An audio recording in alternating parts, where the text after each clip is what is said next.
Hi everyone, welcome to the Movie Reviewers 100. My name is Scott, also known as Cineram. I do the Thursday reviews here on this channel. And if you haven't already, yesterday one of the other members, Dino, posted a video in which he didn't review a Harry Potter movie. Instead, he took his camera on a tour of the Harry Potter studios. Got to see all the, the Hogwarts dining hall, and the dorm room, and Dumbledore's office, and a whole bunch of other really cool places. It's a really cool video. I really enjoyed seeing it. I am not what you would call a Harry Potter fan, although I have seen all 8 movies and actually did see each of them in the theater. I'm sort of kind of a Harry Potter outsider.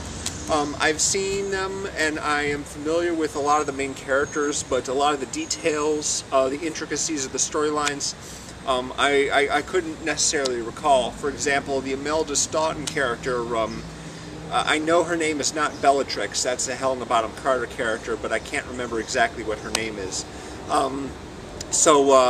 Yeah, if I had read all the books, then I probably would be familiar with that, but I've only read the first part of the first one.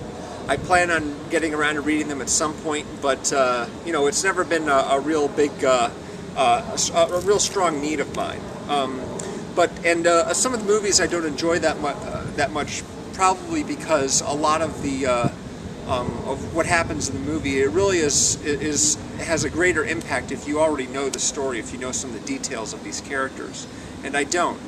So I feel like sort of an outsider, even though I have seen them all. My favorite film of the series is the 5th one, Harry Potter and the Order of the Phoenix. There's a lot of really great things that happen. It's a really good movie in and of itself, without being merely a very faithful adaptation of a popular novel.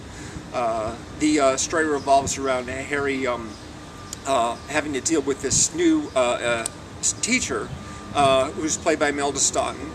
Dresses all in pink, is very, very strict and won't allow any of these students to study potions and spell casting. Probably because she's, one of Voldemort's minions. So Harry takes upon himself to form what he calls Dumbledore's army, along with Hermione and Ron Weasley. They get a bunch of students together to practice spells on their own in secret. And in preparation for the one day when they're going to have to face Dumbledore and other Death Eaters and Dementors and anybody else that comes after them. They're going to have to be prepared for that. There's a lot of really great stuff in this movie. A lot of it involves, like I said, the Imelda Staunton character. Geez, I really wish I'd looked up that character's name before I made this video. She has one of her lackeys basically start posting bulletins about what kind of behavior is no longer acceptable at Hogwarts School of Witchcraft and Wizardry. And that makes for a very good cinematic sequence in which there's a series of framed notices being hammered into one of the walls at Hogwarts. It's one of those times where I feel that a Harry Potter movie really functions well as a movie and not just simply as, a cinematic version of the book. This is the first film that was directed by David Yates. He went on to direct the last 3 Harry Potter movies, none of which I like nearly as much as this one. Of the ones that came before, the one that I like best probably is Prisoner of Azkaban. I generally think that the series itself is okay. I don't get into it the way that a lot of other people do, who just love Harry Potter and love the whole world and have read all the books multiple times and were there to, pick up that last book in 2008 on the very day that it was finally available in bookstores. But I have enjoyed them to a certain extent, and mostly Order of the Phoenix. So that's my review on Harry Potter for our theme this week.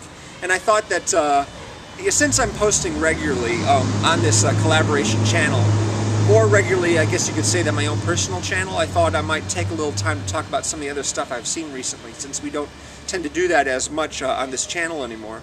I recently rented a DVD for a film which is one of the best movies I've seen this year. It's called Perfect Sense. It stars Ewan McGregor and Eva Green. It's an English film, as it happens. He is a chef in London, she's a scientist, and they begin a relationship at around the same time that the population of the world is experiencing loss of each sense. First it's smell, then it's taste, and things just sort of get worse from there. They care about each other, but it becomes difficult to like deal with life and deal with the world around them when you know, you're losing your ability to perceive the world in various ways. Especially for him, he's a chef. He needs a sense of smell and taste in order to do his job. So that's very limiting. It's a really good movie. It's by I can't remember the name of the director's name. I think his last name is Mackenzie.